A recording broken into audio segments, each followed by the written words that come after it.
আমার ফাঁসি যেন হয় স্যার। মানুষ কিভাবে বললো? বালুর চাপা দিয়ে স্যার।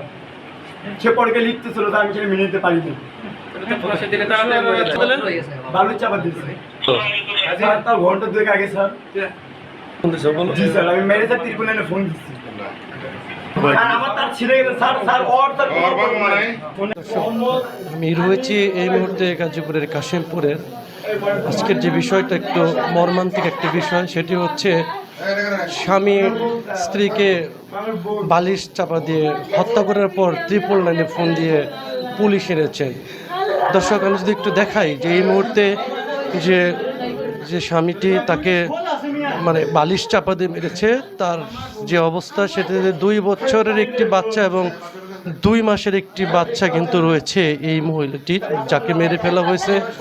আমি কথা বলেছিলাম যে কেন মারা হলো, তিনি আমাকে বলেছিলেন যে পরক্রিয়া। দর্শক।